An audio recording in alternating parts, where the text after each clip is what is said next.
प्यारे भाइयों और बहनों, नमस्कार। युवा पीढ़ी की सबसे बड़ी परिभाषा यह है कि जिस समाज में उनका जन्म हुआ है वो उसे आगे ले जाएं। जो पुरानी समस्याएं हैं उसके लिए नए समाधान ढूंढें। अगर युवा शक्ति विध्वंस में लगती तो समाज और समस्याएं जस की तस रह जाती, जबकि वही ताकत अगर संयुक्त होकर कुछ सृजन करने का प्रयास करती हैं तब अद्भुत अकल्पनीय व्यवस्था का निर्माण होता है। जम्मू कश्मीर आज उसी सृजन की अतुलनीय घटना का साक्षी बन रहा है। युवा शक्ति के साथ मिलकर नारी शक्ति और हर एक नागरिक का संकल्प समृद्धि का नया सूरज उगा रहा है। स्वतंत्रता दिवस के अवसर पर पूरी एकता के साथ नए संकल्प के साथ जम्मू कश्मीर ने नई जीवन ऊर्जा, नई हवाओं को महसूस किया। अभी भी 30 अगस्त तक चलने वाले मेरी माटी मेरा देश अभियान में मैं सभी गांव, पंचायत, कस्बे, शहर में नागरिकों के पूर्ण संकल्प और नई चेतना को देख रहा हूं।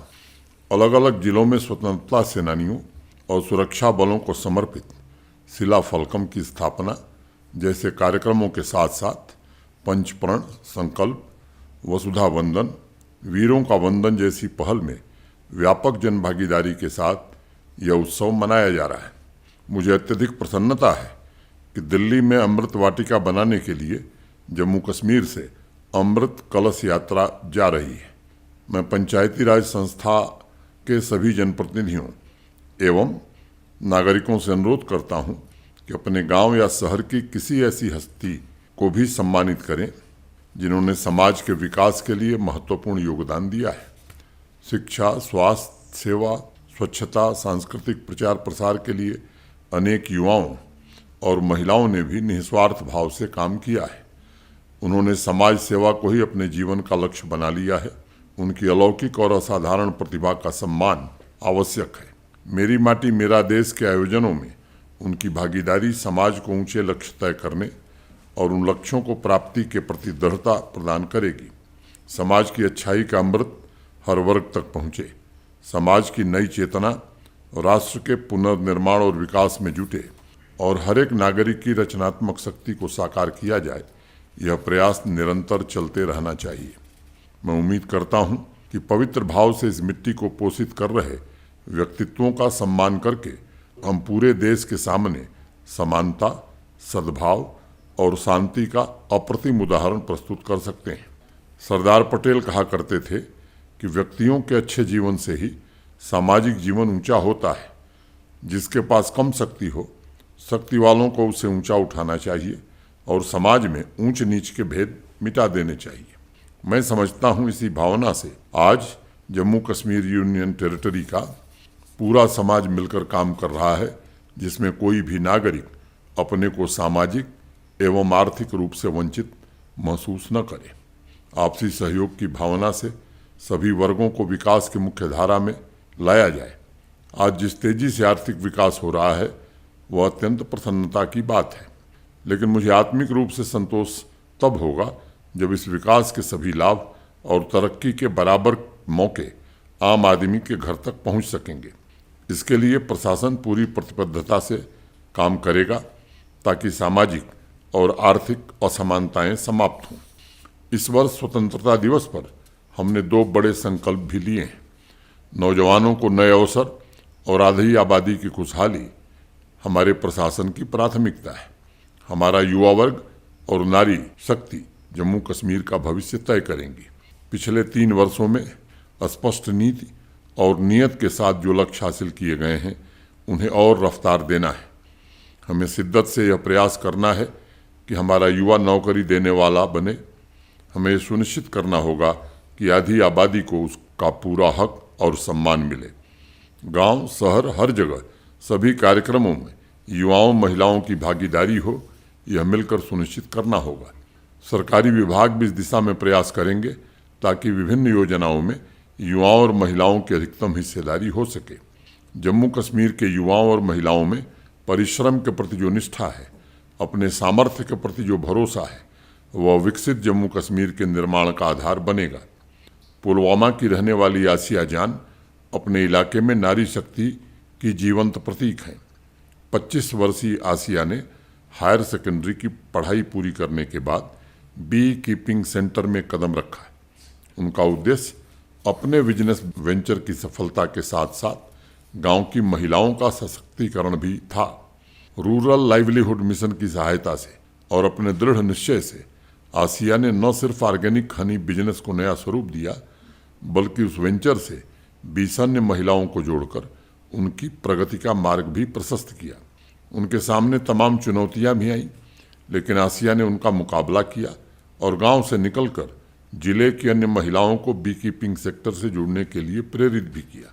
अभी तक वह लगभग 1000 महिलाओं को ट्रेनिंग दे चुकी हैं। जिन महिलाओं की रुझान अन्य सेक्टर में है, उनके लिए भी क्लस्टर कोऑर्डिनेटर के रोल में आसिया मशरूम कल्टीवेशन जैसे क्षेत्र में हाथ आजमाने के लिए उन्हें प्रेरित कर रही हैं। आसिया की ही तरह रामबन की हिना लतीफ़ ने जम्मू यूनिवर्सिटी से इंग्लिश में पोस्ट ग्रेजुएशन करने के पश्चात नौकरी ढूंढने की बजाय नौकरी देने का सामर्थ्य पैदा करने की ठानी। Prime minister employment generation programme की मदद से हिना ने अपने इलाके की पहली फूड प्रोसेसिंग यूनिट स्थापित की है। इस नई शुरुआत के साथ उन्होंने एक और कमिटमेंट किया है, वह है आधी आबादी की खुशहाली, और उनकी यूनिट में इसी भावना से महिला वर्कफोर्स को तवज्जो दी गई है। आज उनकी फूड प्रोसेसिंग यूनिट में 7 महिलाएं काम कर रही हैं और हिना भविष्य में बिजनेस को स्केल अप करके ज़्यादा से ज़्यादा महिलाओं को रोजगार के अवसर प्रदान करने के लक्ष्य के साथ आगे बढ़ रही हैं। मिशन यूथ के तेजस्विनी कार्यक्रम से जुड़कर डोडा की ताबिंदा ने स्वयं के व्यवसाय का अपना सपना साकार किया है। अन्य लोगों को रोजगार के अवसर उपलब्ध कराने के साथ साथ वह इलाके की तमाम महिलाओं को इंटरप्रेन्योर बनने के लिए प्रेरित कर रही हैं। डोडा जिले से ही सफलता की एक और कहानी नाजिया कौसर ने लिखी है। उन्होंने भी तेजस्विनी स्कीम से जुड़कर जॉब सीकर से जॉब क्रिएटर बनने के अपने संकल्प को साकार किया है। बसंतगढ़ उधमपुर की Lalita Devi self help group join करके कलाड़ी की पैकेजिंग और मार्केटिंग कर रही हैं। उनके साथ इलाके की 50 अन्य महिलाएं भी जुड़ी हैं और सभी के अथक परिश्रम से हिमालयन ब्लिस आज एक मशहूर ब्रांड बन गया है। उनकी सफलता से प्रेरित होकर डिस्ट्रिक्ट कोऑपरेटिव डिपार्टमेंट ने 3 मिल्क कोऑपरेटिव सोसाइटी भी रजिस्टर्ड की हैं और आने वाले समय में उधमपुर की नारी शक्ति को अपना स्वयं का रोजगार शुरू करने के अनंत अवसर भी इससे उपलब्ध होंगे। बांदीपुरा की मुमताज़ा बेगम की चर्चा आजकल कर्म मार्ग के प्रणेता के रूप में हो रही है। सीप फार्मिंग पारंपरिक रूप से पुरुषों का कार्यक्षेत्र माना जाता रहा है, लेकिन परंपराओं को चुनौती देते हुए मुमताज़ा ने बड़े साहस के साथ इस क्षेत्र में कदम बढ़ाया और आज पूरे जिले में उनका गौरवगान हो रहा है। उन्होंने अपने फार्म पर पुरुष कर्मियों को भी रोजगार प्रदान किया है। मैं समझता हूँ उनकी सफलता ने उस इलाके में नए सपनों को पनपने का अवसर दिया है। आज नारी शक्ति की सफलता और उनके दृढ़ निश्चय की ऐसी तमाम कहानियाँ जम्मू कश्मीर के अलग अलग जिलों से पूरे देश को प्रेरणा दे रही हैं तथा नई ऊर्जा भी प्रदान कर रही हैं। मैं समझता हूँ आज़ादी आबादी को नए संकल्प लेने होंगे, नए सपने देखने होंगे और उसे पूरा करने के लिए परिश्रम भी करना होगा। तभी हम भविष्य में महिलाओं के नेतृत्व में विकास के संकल्प को साकार कर सकेंगे। मैं इन सभी बिजनेस वेंचर्स को अपनी शुभकामनाएं देता हूँ। जम्मू कश्मीर प्रशासन की आधी आबादी की खुशहाली अभियान में आसिया, हिना, ताबिंदा, नाजिया, ललिता देवी तथा मुमताज़ा को उनके इलाके में सक्रिय भागीदारी के लिए मैं रूरल लाइवलीहुड मिशन को निश्चित ही आवश्यक निर्देश दूंगा। प्यारे भाइयों और बहनों, जीवन में सफलता की सिर्फ एक ही गारंटी और एक ही कसौटी है, वह है अपने आप पर विश्वास। लीग से अलग हटकर कुछ करने का नैतिक साहस सफलता की दिशा में पहला कदम है। सेल्फ एम्प्लॉयमेंट के विभिन्न कार्यक्रम रोजगार के अलावा समाज में नई गति और नई चेतना विकसित कर रहे हैं। यह मेरा दृढ़ विश्वास है कि इससे आने वाले भविष्य में अनेक नई प्रतिभाओं का भी जन्म होगा। हमें यह बात समझनी होगी कि जीवन प्रतिपल नया है, देश और दुनिया में रोज परिवर्तन हो रहे हैं। इसलिए हम सभी को इस बदलाव के साथ तालमेल बैठाकर चलना होगा और समाज को नए संसाधन तथा चुनौतियों के लिए नए समाधान उपलब्ध कराने होंगे। ऐसा ही एक उदाहरण कुछ दिन पहले मुझे बारामूला में देखने को मिला है। आदरणीय प्रधानमंत्री श्री नरेंद्र मोदी जी के आह्वान पर बारामूला के अब्दुल गनी शेख ने मिलेट कल्टीवेशन शुरू किया है। वह बारामूला के पहले किसान हैं जिन्होंने 20 कनाल जमीन में मिलेट फार्मिंग की शुरुआत करके अन्य किसानों को भी प्रेरणा दी है। आजकल स्थानीय किसान अत्यंत उत्साह के साथ अब्दुल साहब से सलाह लेने आ रहे हैं और मुझे यकीन है कि जिस प्रकार मार्केट में मिलेट की मांग बढ़ रही है उसे देखते हुए किसान भाइयों को काफ़ी मुनाफा भी होगा। जम्मू कश्मीर प्रशासन प्रयास कर रहा है कि होलिस्टिक एग्रीकल्चर डेवलपमेंट प्रोग्राम के तहत मिलेट की खेती के लिए बीज से बाजार तक के नेटवर्क को सशक्त बनाया जाए तथा वैल्यू एडिशन की भी समुचित व्यवस्था हो। सबसे बड़ी बात है कि मिलेट की खेती आसान है और विश्व भर में स्वास्थ्य को लेकर बढ़ रही जागरूकता ने इसकी मांग में भी भारी वृद्धि की है। यह उचित समय है जब किसान उत्पादक संगठन इससे जुड़कर बाजार संपर्क को और बेहतर बना सकते हैं। अब्दुल शेख की ही तरह किश्तवाड़ के रहने वाले प्रीतम सिंह ने पारंपरिक खेती से हटकर इंटीग्रेटेड फार्मिंग पर बल दिया है। हालांकि उनके इलाके में ज़्यादातर किसान गेहूं और मक्के की खेती करते हैं, लेकिन प्रीतम सिंह ने बहुत कम संसाधन होने के बावजूद एग्रीकल्चर, हार्टिकल्चर तथा डेयरी के इंटीग्रेशन से सिर्फ अपने लिए समृद्धि का मार्ग तय नहीं किया, बल्कि अन्य किसानों को भी नए संकल्प दिए हैं।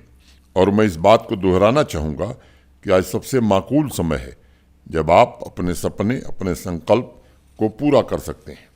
अगर किसी भी किसान, नौजवान या हमारी बहनों और बेटियों के पास बिजनेस का कोई नया आइडिया है या वह अपने मौजूदा बिजनेस को स्केल अप करना चाहते हैं, तो हमारा प्रशासन उनकी पूरी तरह मदद करने के लिए तैयार है।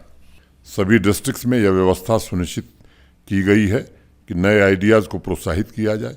अगर ट्रेनिंग की आवश्यकता है तो उसका प्रबंध किया जाए और उन्हें फाइनेंशियल सपोर्ट भी मिले, इसकी व्यवस्था की जाए। जिस दिन आपके भीतर से नए रास्ते का भय समाप्त हो जाएगा, उस दिन अनेक नए दरवाजे और नए अवसर मिलेंगे। एक पुरानी कहावत है, किसी ने बहुत बड़ा आलीशान घर बनाया लेकिन उसमें सिर्फ एक दरवाज़ा रखा है। घर के सामने से जा रहे एक व्यक्ति ने कहा कि यह उचित न होगा क्योंकि जितने दरवाजे होंगे जिंदगी उतनी ही संभावनाओं से भरी होती है। हम कई बार सोचते हैं कुछ ऐसा करना चाहिए, लेकिन सोचने और उसे कार्य रूप देने में वर्षों लग जाते हैं। इसलिए महात्मा बुद्ध के पास अगर कोई प्रश्न लेकर पहुंचता था तब वह कहते थे कि मैं प्रश्नों का जवाब नहीं देता, मैं समाधान देता हूँ। क्योंकि प्रश्नों के उत्तर शायद समझने में समय लगे, लेकिन समाधान तुरंत परिवर्तन का कारक बन सकता है। रामकृष्ण परमहंस कहा करते थे, कुछ भी असंभव नहीं है, बस संकल्प भर चाहिए, क्योंकि संकल्प में सबसे बड़ा सामर्थ्य होता है। हमें विकसित जम्मू कश्मीर के संकल्प के साथ समाज के प्राणों को फिर से गति देनी होगी ताकि लोगों के मन में नित्य नया मंथन पैदा हो। अंधकार कितना भी घना क्यों न हो, उसे एक छोटे से दिए से मिटाया जा सकता है। इसलिए मेरी आप सबसे गुजारिश है कि निर्भय होकर उस दिशा में कदम बढ़ाएं जिससे आपका व्यक्तिगत जीवन एवं समाज रूपांतरित हो सकता है।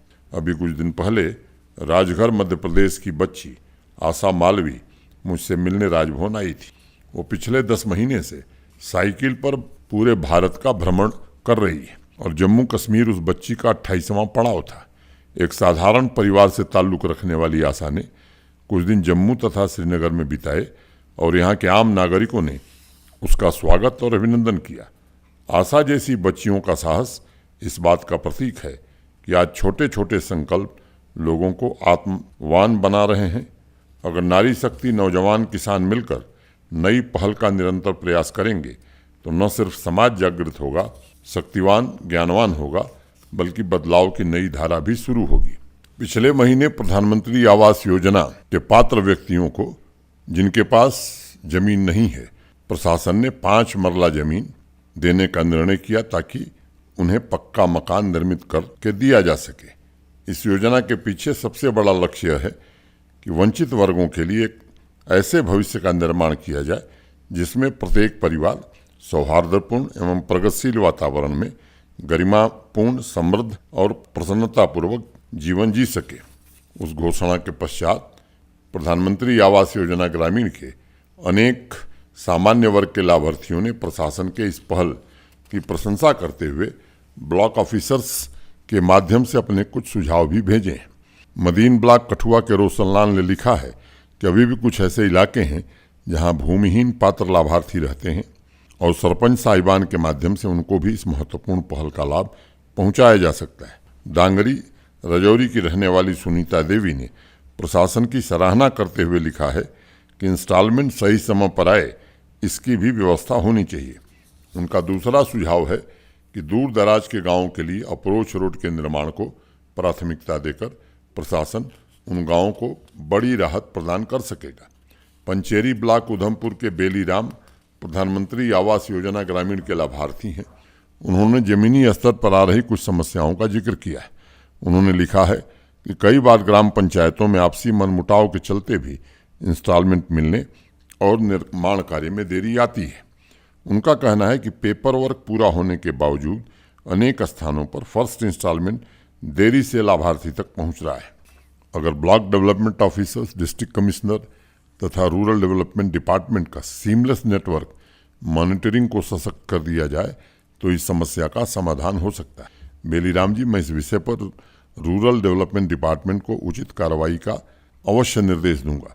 प्रशासन की पूरी कोशिश है कि वर्षों से हाशिए पर रह रहे लोगों का सामाजिक सशक्तिकरण हो। आज हम अनेक ऐसे प्रशासनिक उपाय कर रहे हैं जिससे समाज के सबसे कमजोर और वंचित वर्ग को उनका पूरा अधिकार मिल सके।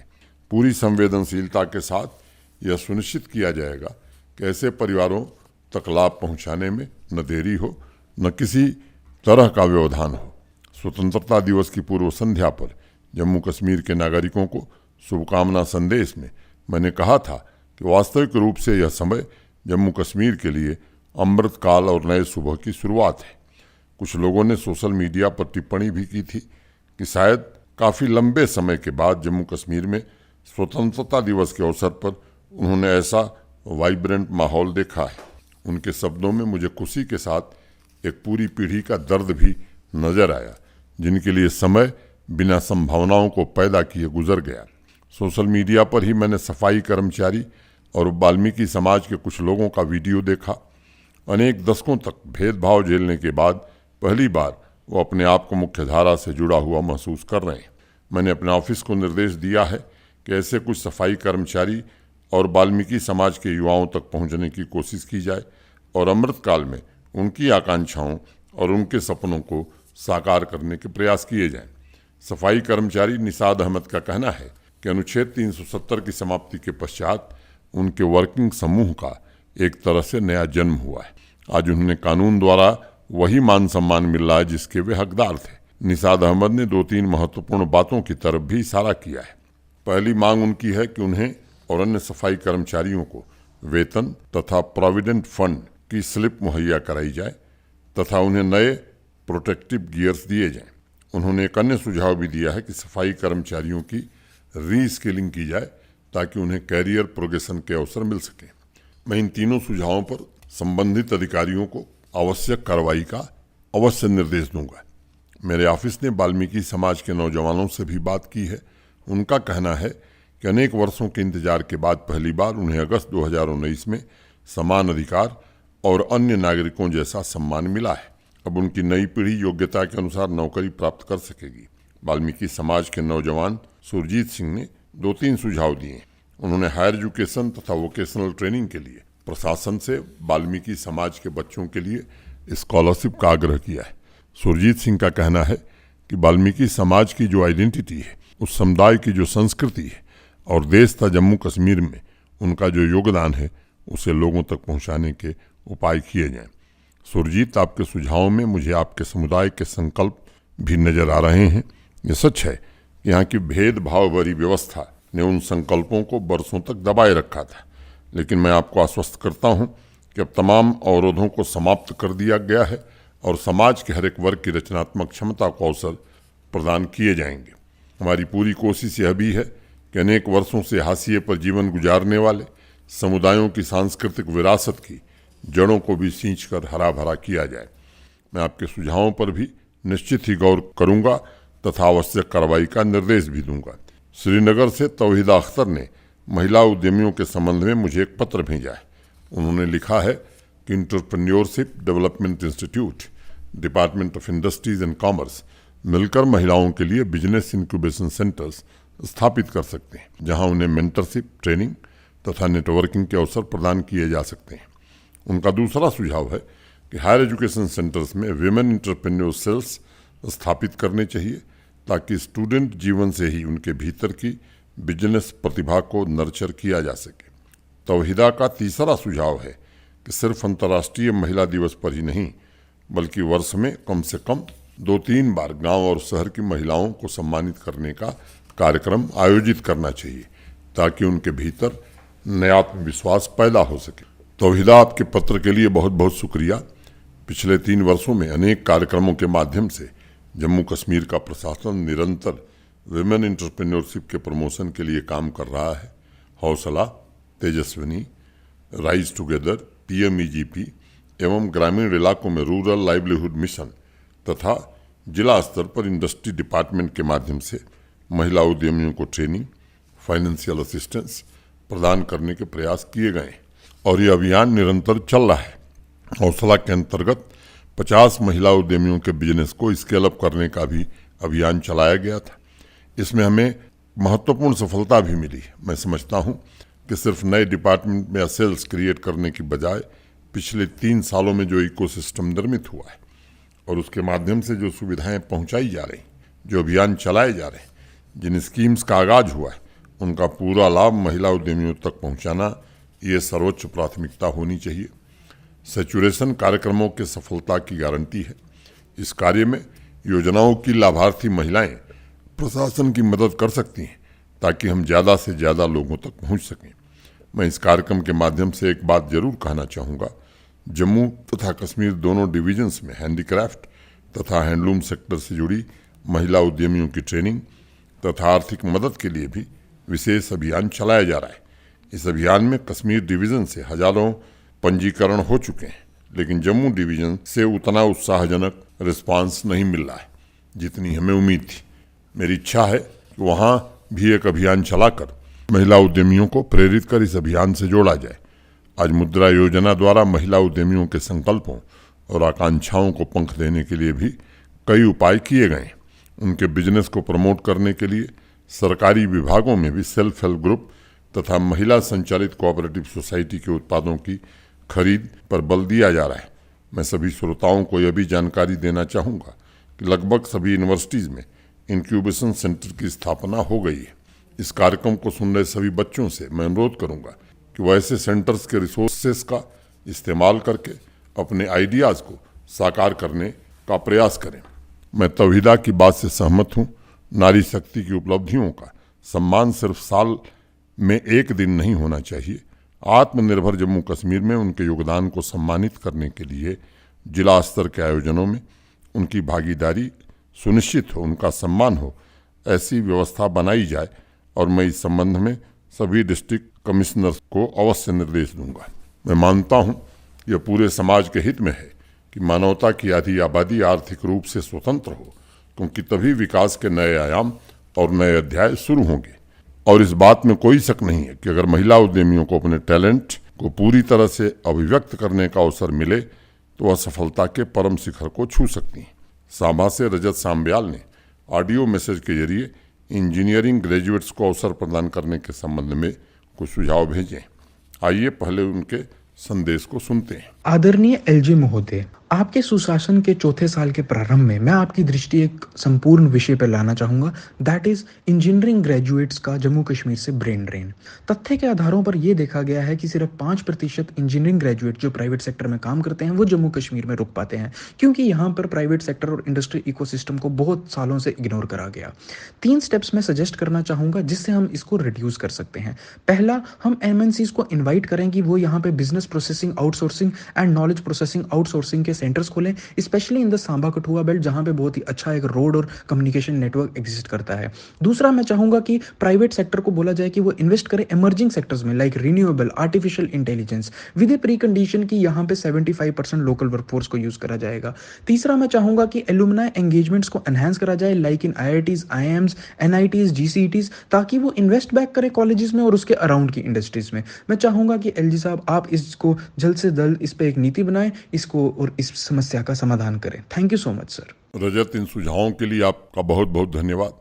मैं आपकी बात से सहमत हूँ कि अनेक दशकों तक यहाँ इंडस्ट्रीज को इग्नोर करने की वजह से स्थानीय प्रतिभाओं का पलायन हुआ और खासकर इंजीनियरिंग ग्रेजुएट्स को अन्य बड़े शहरों का रुख करना पड़ा। पिछले 2 वर्षों में प्राइवेट इन्वेस्टमेंट को प्रमोट करने के लिए तथा यहाँ की प्रतिभाओं को जम्मू कश्मीर के सामर्थ्य के साथ जोड़ने के लिए अनेक प्रयत्न किए गए।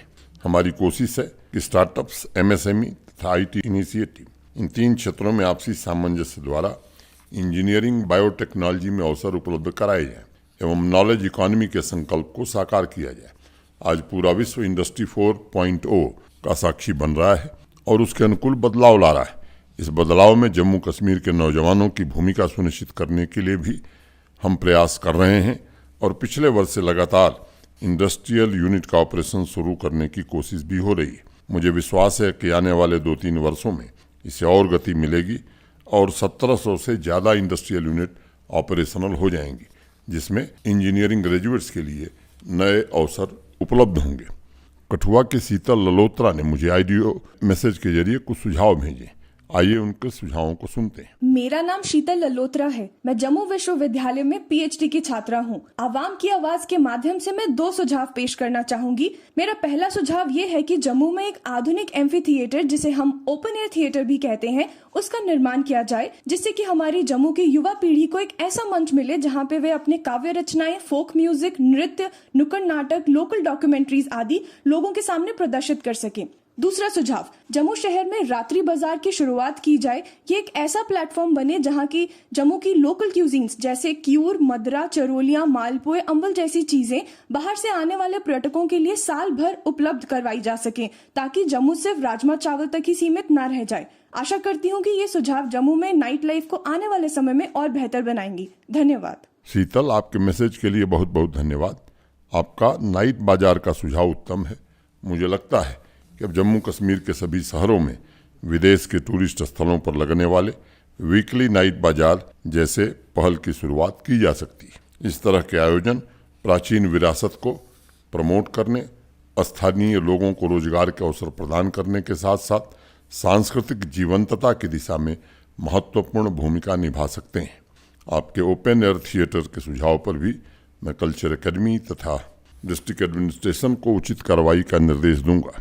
प्यारे भाइयों और बहनों, आज जिस तरह समाज की छोटी छोटी आकांक्षाएं, उनकी ख्वाहिशें पूरी हो रही, उससे सभी के भीतर नव निर्माण की दृष्टि भी मिल रही है।